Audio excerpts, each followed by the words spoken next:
अस्सलामुअलैकुम। Noun your medicine के followers, उम्मीद है आप सब खैरियत से होंगे।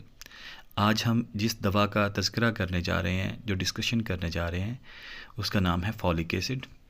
और एक नेशनल कंपनी पाकिस्तान में इसे मैन्युफैक्चर करती है, ज़ाफ़ा फार्मास्यूटिकल्स। और इसकी पैकिंग 100 टैबलेट पर पैक पर मुश्तमिल होती है। फॉलिक एसिड अपने तौर पे मेडिकल साइंस में बहुत अहमियत की हामिल है, क्योंकि इसके बहुत सारे फ़वाइद हैं हमारी रूटीन लाइफ में। अब हम एक एक करके डिस्कस करेंगे कि इसके क्या क्या फ़वाइद हैं। सबसे पहले तो इसे इस्तेमाल किया जाता है एनीमिया की ट्रीटमेंट में।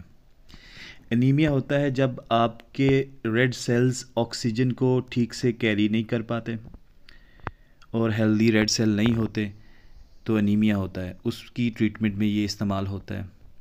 सेकेंडली, ये न्यूरल ट्यूब डिफेक्ट में इस्तेमाल होता है। अब इसे एक्सप्लेन करते हैं ये क्या है। जब बेबी डेवलपमेंट होती है, एम्ब्रियो फेज़ में होता है, तब फॉलिक एसिड की बहुत ज़रूरत होती है प्रेग्नेंट वेमेन को। मुअज़्ज़ज़ लिसनर्स, जैसा कि हम तज़किरा कर रहे हैं न्यूरल ट्यूब डिफेक्ट्स का, ये बर्थ डिफेक्ट्स होते हैं जो कि basic defects of nervous system होते हैं। इनमें ब्रेन, स्पाइन, स्पाइनल कॉर्ड ये ठीक से ग्रो नहीं कर पाता, और इसको ओवरकम करने के लिए ख़वातीन को जो प्रेग्नेंट होती हैं फॉलिक एसिड इनटेक करना पड़ता है टैबलेट की शक्ल में। इसके अलावा जो नर्वस सिस्टम होता है, इसके प्रॉपर फंक्शन के लिए भी फॉलिक एसिड एक कलीदी किरदार अदा करता है। और folic acid long term blood cell damage को प्रिवेंट करता है। जैसा कि हम बयान कर रहे थे कि इसका बहुत वाइटल रोल है प्रेगनेंसी में, एम्ब्रियो डेवलपमेंट में, स्पेशली न्यूरल डेवलपमेंट में। तो जब ये रेगुलरली प्रेग्नेंट ख़वातीन यूज़ करेंगी तो आने वाला बच्चा इंशाल्लाह हेल्दी या सेहतमंद पैदा होगा, उसमें किसी किस्म का कोई न्यूरल डिफेक्ट नहीं होगा। फॉलिक एसिड, जिसे हम फोलेट भी कहते हैं, बुनियादी तौर पे ये एक न्यूट्रिएंट्स है और ये हेल्दी सेल की ग्रोथ के लिए बहुत लाज़म अंसर है और फोलेट का बहुत कलीदी किरदार है हमारी रूटीन लाइफ में। अब हम इसकी डोजेज एडमिनिस्ट्रेशन के बारे में डिस्कस करते हैं।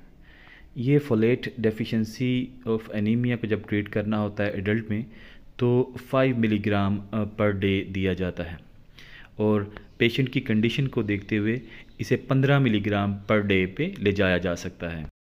और अगर फोलेट डेफिशिएंसी हो long term red blood cells की वजह से, तो 5 मिलीग्राम एवरी 1 to 7 डेज़ ये दिया जा सकता है।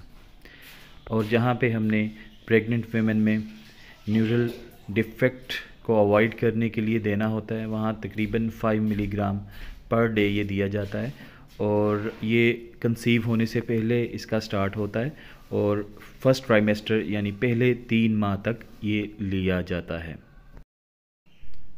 फोलेट जो हैं, पर्टिकुलरली फॉलिक एसिड, ये कुछ ड्रग्स की एफिकेसी को इम्पेक्ट करता है या उसकी एफिकेसी को कम करता है। इनमें सबसे सरफहरिस्त जो है वो एंटी एपिलेप्टिक ड्रग हैं, जो कि फिट्स को ट्रीट करने के लिए यूज़ होती हैं। इसमें फेनाइटन है, फेनोबार्बिटॉल है, प्रिमिडोन है, और ये आपका डॉक्टर रिकमेंड कर सकता है। इसकी डोज़ कम ज़्यादा कर सकता है अगर आप फॉलिक एसिड ले रहे हों। इसके अलावा ये इफ़ेक्ट करता है एंटीबैक्टीरियल्स में, स्पेशली क्लोरमफेनिकोल को और कोट्राइमोक्साजोल को। इसके अलावा ये sulfasalazine anti inflammatory drugs use to treat arthritis and inflammation, bowel disease including ulcerative colitis and Crohn's disease. और ये एक एंटी कैंसर ड्रग है, उसकी भी एफिकेसी पे इफ़ेक्ट डालती है, और वो उसका नाम है मेथोट्रेक्सेड। अब हम इसके कुछ साइड इफ़ेक्ट डिस्कस कर लेते हैं। तो इसके ज़्यादा पोटेंट साइड इफ़ेक्ट कोई इतने हैं नहीं, जर्नल से हैं जो कि बहुत कम अपीयर होते हैं। और इसमें स्किन रैशेस है, फ्लैकिंग स्किन है, boils lips, sore and mouth, sudden wheezing, fluttering, tightness of chest, vomiting, stomach upset and diarrhea। इसकी जो प्रिकॉशन है वो बहुत इम्पॉर्टेंट है। अगर आप ऑलरेडी अंडर ट्रीटमेंट हैं, जो कि फोलेट डिपेंडेंट ट्रीटमेंट है किसी ट्यूमर की, या आपकी फैमिली हिस्ट्री में कोई न्यूरल डिफेक्ट आए हैं जो कि आपको हायर डोज लेना पड़ रही है, या आप डायबिटीज़ में मुब्तला हैं, शुगर जिसे कहते हैं आम ज़ुबान में, तो आपने फोलेट लेने से पहले अपने डॉक्टर से लाजम कंसल्ट करना है। अब हम इसकी स्टोरेज की बात कर लें तो इसे 28 डिग्री सेंटीग्रेड से नीचे खुश्क जगह पे रखना है। सेकेंडली, इसे सूरज की रोशनी से बचा के रखना है सायादार जगह पे। थर्डली, इसमें अगर फॉलिक एसिड की जो टैबलेट है अगर वो एक्सपायर हो तो आपने बिल्कुल भी इस्तेमाल नहीं करनी, और इसे बच्चों की पहुंच से दूर रखना है। मुअज़्ज़ज़ सारिफ़ीन और लिसनर्स, अगर आपको ये इन्फॉर्मेशन पसंद आई हो तो आपसे रिक्वेस्ट है कि हमारे चैनल को ज़रूर सब्सक्राइब कीजिए। बहुत शुक्रिया। अस्सलामु अलैकुम रहमतुल्लाह।